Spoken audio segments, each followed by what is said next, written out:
Okay, let's start with it. Laravel strict mode, what does it actually mean? It does not mean that it's more type safe or something like that, but it means that the application is more strict with some stuff, and you can activate it, and it will help you to prevent some mistakes or errors you do on your daily coding. So when you're on the local development, he will shout at you and say, hey, that's not correct, you have to fix that. And let's see how we can do that. So the first one is that we're going to do a N+1 Prevention. So let me show you the view I got here. It's a pretty complex view. We're gonna loop over all our posts here, as you can see, and gonna output the title and the author name. So let's do that. And maybe one of you can already see why this is pretty bad. So if you load it, you will see all of the posts, and afterwards always the author. So the first one is like Yen. And when we look inside the query tab, now that's like the debug bar here, you can see it, and that's easy to debug the application code, and you can see all the database queries. And so I can see that 21 statements were executed, and that's pretty bad because for every post that I'm looping over, as you can see, I'm doing another request for the author that's getting the author, also the user, just to show the name.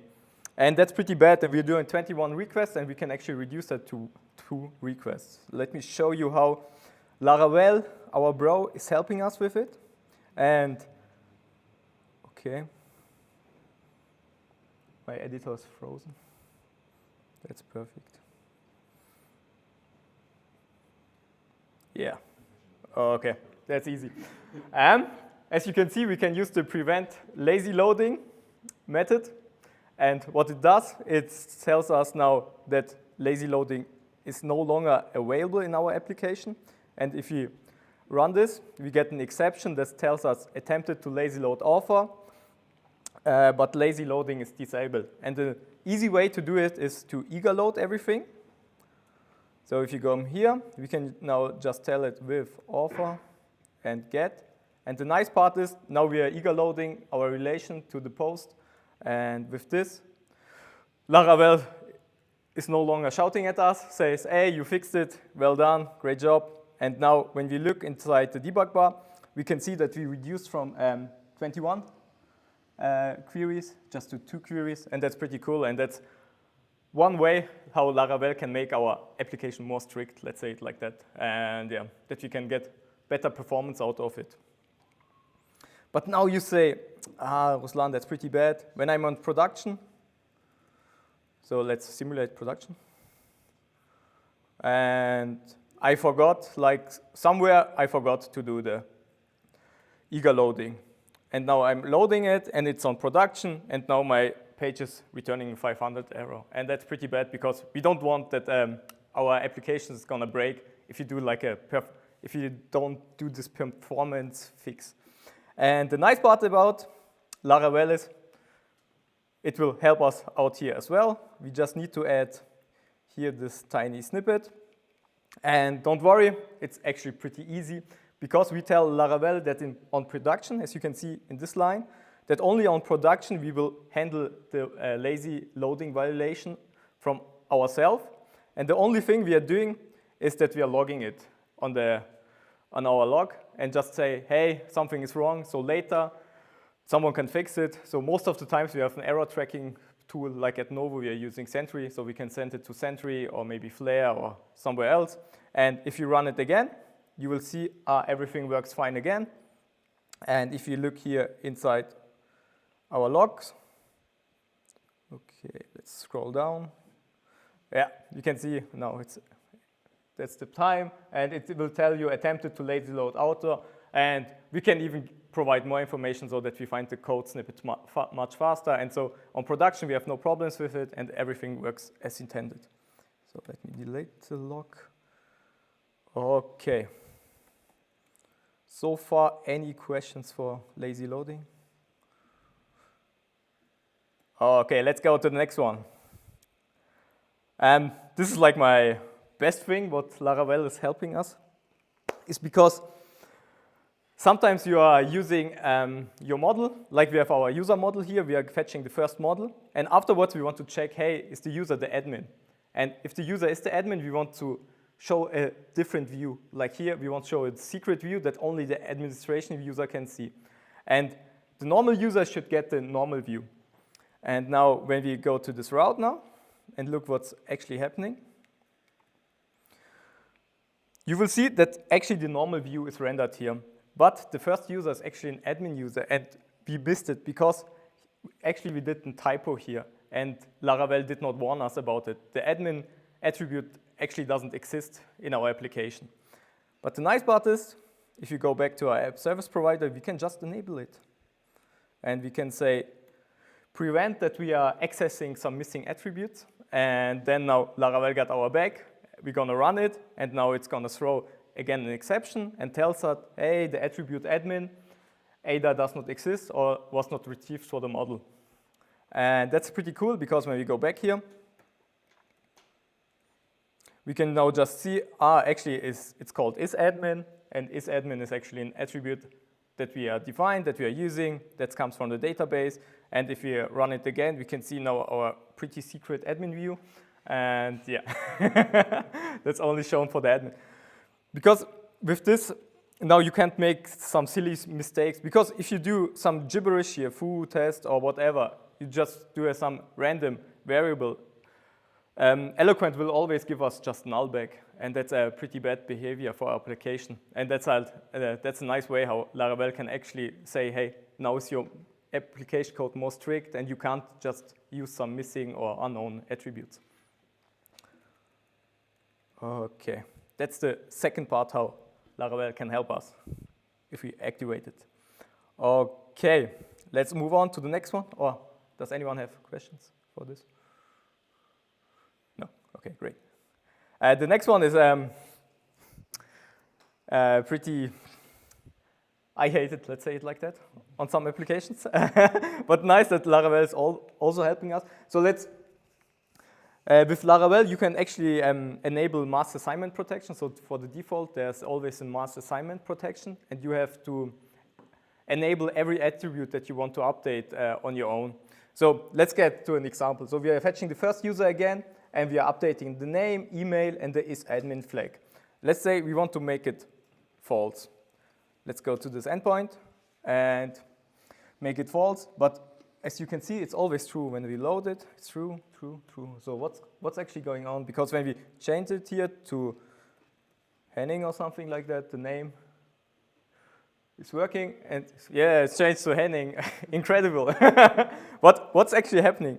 The thing is, the user model has a fillable attribute, as you can see, and we can only override with mass assignment the name, the email, and the password field. And the isAdmin field is not provided here. But don't worry, Laravel got our back now. We can enable something to prevent something like that. And it's actually called prevent silently discarding attributes. And when we activate it and run it again, we get an exception that's called add fillable property isAdmin to allow mass assignment. And that's pretty cool, because we can now just add it here, the isAdmin flag to the fillable, the attribute. And if you do that and run it again, we can now set the admin flag, and we actually know what is happening. And before that, that was einfach just silently. We got no error exception, no warning, nothing happened, and yeah, just magic, yeah. Okay. And the cool part is we got now like these three attributes. But Laravel wouldn't be Laravel because that's pretty long to read, you know. That's, yeah, you know. But Laravel got us here as well. We can just say, hey, everything should be strict. And if you go here and activate this one, this actually includes all the three below one we have here: prevent lazy loading, prevent accessing missing, and prevent silently discarding attributes. And if you look inside, you will see that just all three get called. Yeah. Ta-da! And everything works fine as intended. And yeah, that's like how you can activate the strict mode in Laravel. In my opinion, actually, it's I don't find it strict. I think that should be actually the default behavior of Laravel and shouldn't be like something that you have to implement on your own, like for every application. But yeah, that's how the framework evolved now, and they can't just bring some breaking changes during normal releases. Maybe with Laravel 10 or 11, this will be the default, but for now it's not. And I want to show you one more thing, because what I always encounter are polymorphic relations. Does the terminal work?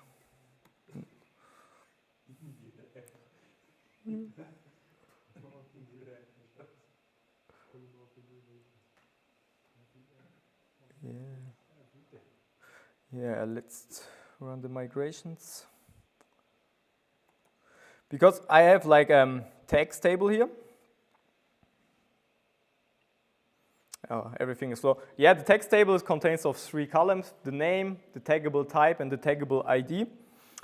And as you can see here on the type, because it's a polymorphic relation, we have like the fully qualified function class name. Like you can see the app models user or the app models post.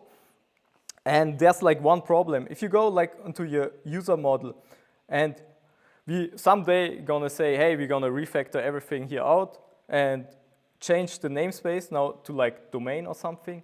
Now our polymorphic relations no longer work because we need to change it manually now in our database, and that's pretty cumbersome to do. And that's why Laravel got our back as well here. So let me show you Morph Map. If we activate it, we can actually map a model to a string. So the user model is mapped to the user string. So let's migrate this here again. Look inside our text table, and it's still the same because everything is slow. Yeah, and as you can see, the user model now just is related with the type of user. And the nice part is, because sometimes you will forget it, because like, we forgot the post model to do it as well, we can actually force to do it and make our application more strict as well. And there's like Enforce Morph Map. So if you run the migration here again, you will see that an error is thrown during the seeding, and it says class morph violation exception, and no morph map was defined for the post model. And we can now just add it here to as well, post class, run it again. And now this time everything is fine, it should work. And if we look inside here, our table, we can see that now we have just a simple string and no longer the fully qualified class name.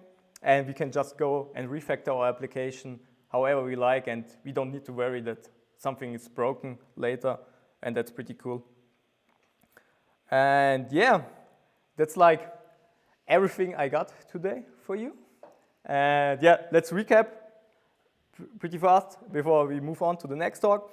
One way, you should definitely try this out in your application, that it should be more strict. So we can activate N+1 protection, okay, the master assignment stuff, that it's not just silently not updating something, and that accessing missing attributes no longer is working. The nice part is that we can just handle the lazy loading violation on our own. And the best part is, if you start a new application, just do like an empty array here inside. So when you're using morphs someday, that Laravel will shout at you and say, hey, you forgot your morph map, and that's pretty cool. And yeah, that's everything I got for you. So any questions? Yeah? Is it possible to ignore all strict rules in production, or do you have to make a rule for every?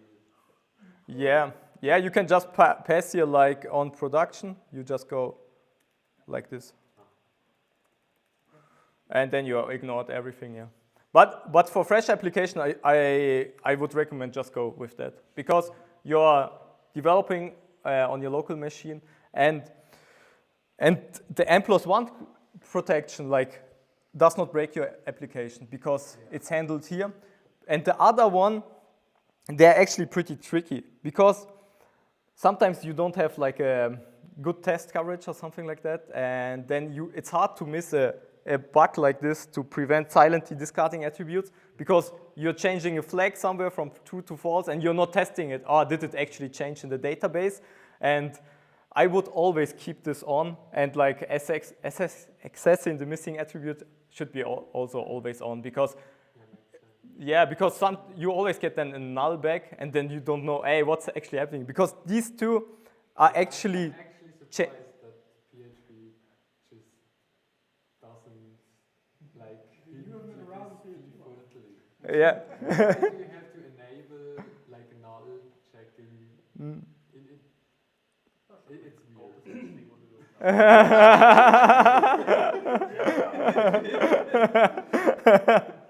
No. And are these three strict rules the only rules that you can enable? So this should be strict method does include everything. Yeah, or you just call all three methods on your own. You can do it as well. So it's I find it much easier just to be here. This should be strict, and for the relation stuff, I just use also Enforce Morph Map. So that's like the first thing I do in every application is I copy this inside. So yeah, and I think it's pretty useful. Okay, any questions left? Yeah? Thank you. One caveat, as I brought up to you, I was doing this with an application that I've had for a long time. I set up should be strict in my local environment, and I was getting an exception that made absolutely no sense. Really hard to track down. It turned out that I was underloading what I thought was a relationship that was actually an attribute. Ah, I forgot that. And Laravel doesn't complain about that on its own. It just discards it. But when you have strict mode enabled, it throws a totally different exception. Yeah. So Yeah. if you enable strict mode and you run into something you just can't figure out, it's very likely that you've done what I did. You thought in your head as you were typing something, with that must be a relationship, but it's actually an attribute. Normally when you don't have normally when you eager load a relation that does not exist, like test here, then you get like a pretty nice, the relationship does not exist. But if you load like an attribute, like I have an example here that the attribute is actually called author, just a simple example. And when you load it now again, you get like a pretty cryptic error message. And that's because, this relation does not exist because it's actually an attribute and here. But I just did it for example purpose, So at some point, somebody here should set up a PR to the framework to have them handle that one. So Yeah, that's your chance. Do a PR to the framework. Yeah. Okay, thank you. That's everything I got.